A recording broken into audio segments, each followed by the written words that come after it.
Avvalambor assalomu alaykum, hurmatli yaxshi insonlar, sog'misizlar, salomatmisizlar? Bu sharkadagi rasmni ko'rib, sarlavhani ko'rib tushungan bo'lsalar kerak. Endi hozirgi kunda biz danni время Moskvadaligimiz uchun shu narsalarni aytib o'tishga qaror qildim.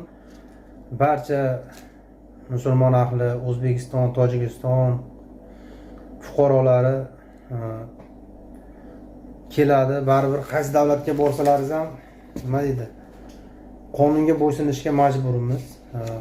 Qonun shuni talab qilyaptiki, patent qilish kerak. 2 oy ichida udaleniya qilib olish kerak. Patentdan oldin registratsiya, patent, udaleniya, keyin olganingizda chekmi, har oyga chek to'laysiz, registratsiya cho'zish kerak. Juda ham dokumentlari mashmasha bo'lib ketgan. Endi iloyim hamma musofirlarga Alloh sabr bersin. Lekin hozirgi kunda O'zbekistonda turib yoki Tojikistonda turib Rossiya davlatiga kelmoqchi bo'lganlarga bir maslahatimiz. Prosta iloji yo'q. Kelsangiz patent qilasiz. Lekin shu kunda, hozirgi kunda patentga dokument topshirib olish azob bo'lyapti. Chunki men sartaroshxonada ishlayman. Har xil o'zimizni hamyurtlar ham keladi, boshqalar ham keladi. 7 marta borib, 8 marta borib topshirolmayotganlar bor. Hurmatli yaxshi insonlar. Mana kunigacha bir hamyurtimiz shu yerda tiqilinchda, nafasi yetmasdan tiqilishda ezilib mana vafot etdi. Bu o'lim, bu aytishga oson xolosda, bitta inson yo'q. Bola chaqasini tashlab, oilasini tashlab ishlagani kelgan inson endi yo'q. Ko'ryapsizlarmi?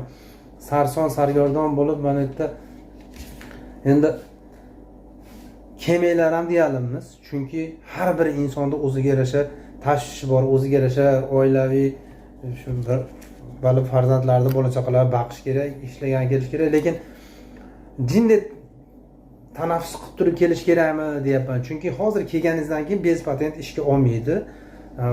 Patentga topshirishni aytayapman-ku, juda ham o'chirib navbat haddan tashqari. Shu yerda yotganlar bor. Keyin keladiganlardan bir iltimos qilib qolamiz. Tanish bilishi yo'qlar bo'lsa, men bu yerda hech narsani reklama qilganim yo'q, boshqa emas. Registratsiya qilishdan juda ham hushyor bo'linglar, chunki registratsiyalar bazadan chiqmayapti. Bazadan chiqmagandan keyin siz dokument ola olmaysiz. Pul uchun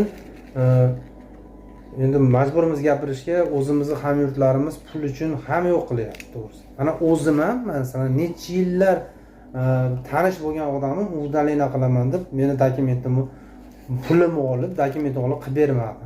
Ana mana deb yo'qoldi. Qisqasi boshqatdan patent qilishga to'g'ri keldi. Endi hech kimga ishonmang. O'shuning uchun Allohga tavakkal qilib kelinaveradi, lekin juda ham hushyor bo'lib qilinglar dokumentlarda. Chunki o'lay deb topshirib shuncha qiynalib dokumentni olsangiz-u, bazadan chiqmay tursa undan yomon. Keyin hamma joyda o'zimizgilar baribir tirishchilik qilyapti. Mana hattoki mana patent olganlar bor. Jiji kechroq olib kelsangiz 500 so'mlik taksi 1000 so'mga chiqadi, 1,5 so'mga chiqadi. Endi shu dokument topshirishni qanaqa qilib topshira olsam ekan deb o'ylangan odamlar uchun ashita yigitlar bor. Endi hammamizda nafs bor. 40 ming, 30 ming pulini olib kirgizib yuboraman men seni deb aldanib qolib, bu 30-40 ming pul ozgina pul emas, to'g'risi. O'shaning uchun berib qo'yib, aldanib, qiynalib, otilish kerak yo'q. Juda ham hushyor bo'linglar. Yana bir marta qaytaraman, patentga topshirish hozirgi kunda nerealni. Shu juda ham navbat ko'p. O'shaning uchun hushyor bo'linglar, o'ylab kelinglar. Endi qani endi Yevropalarga chiqishning imkoni osonroq bo'lsa, Yevropalarga chiqsa bo'ladi. Endi kimlardir ketyapti. Endi iloji yo'q. Siz bilan o'zingizga o'xshagan odamlar baribir Rossiyaga kelyapti. Chunki to'y qilish kerak, uy solish kerak, hammada orzu havas bor, hamma bir marta yashaydi, yangi mashina olaman deydi, boshqa qilaman deb ishlagani keladi. Kelinglar, lekin hamma narsani hisob kitobini chiqarib turib kelsalaringiz maqsadga muvofiq bo'ladi, xudo xolasa. Yana nima dedim? O'sha registratsiyada ham aldanib qolmanglar. u o'ris aldamaydi. O'zimiznikilarni yomonlayapti Ismoiljon deb o'ylamanglar. Chunki aldanganlardi.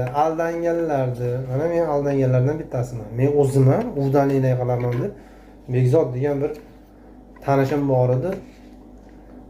O'zimni aldardim. Mana ko'ryapsizlarmi? O'shaning uchun hech kimga ishonmanglar. Allohga tavakkal qilib kelinaveradi, lekin dokumentsiz ishlatmaydigan joyga kelayotgan bo'lsangiz, yoningizga picha pul bilan kelsangiz, dokumentlarni topshirib olguncha yeb ichib turgani yoki bir bitta tanishlaringiz bo'lsa yaxshi. Tanishlari yo'q, shunday kelib qolganlar ham ko'pda. Kvartira bor, hech bo'lmaganda registratsiya qilib olasiz. Birinchi bo'lmasam bo'lmaydi. Shuning uchun yeb ichish keraklar ham bu oldingidan ancha nima deydi, produktlar ham ko'tarilib ketgan. Chunki men o'rtada 2019 ketib 4-5 yil kelmadim, keldim. Juda ham o'zgarish katta. Magazinlarda ham o'sha endi 4 yil 5 yilda endi narx-navo ko'tarilib ketgan. Moslashish ham juda qiyin bo'ldi. O'shanga sizlarga maslahatim, juda ham xushorlikni oshirib kelinglar. Lekin ana shu FMSga men borib oldin zapis qilsa bo'lardi. Chunki telefonda zapis qilib turib, borib bez o'chirib kirib ketardik, to'g'risi. Hozir unaqa zapis emas, boshqa narsa ham yo'q hozir. O'shaning uchun ashitdagi FMSda olib turgan bolalar, ularga ham pul kerak-da. Tirishchilik qilaman deb yurishibdi.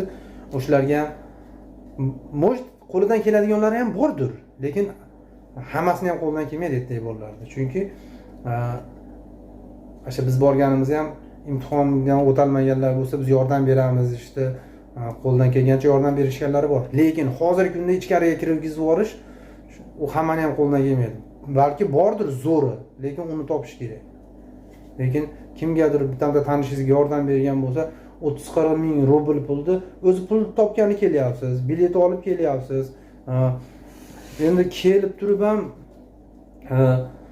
yana 17,5 ming rublga patentga topshirasiz. 1 oylik to'lov 8,900 so'm bo'lsa, 5-6 mingga registratsiya qilgan bo'lasiz.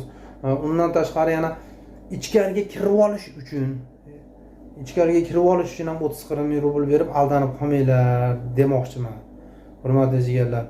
Sog' bo'linglar, salomat bo'linglar. Mana bizni ko'rib turgan hojona, hojotalar bo'lsa, musofirlarga duo qilinglar. Musofirchilik hech kimga oson emas.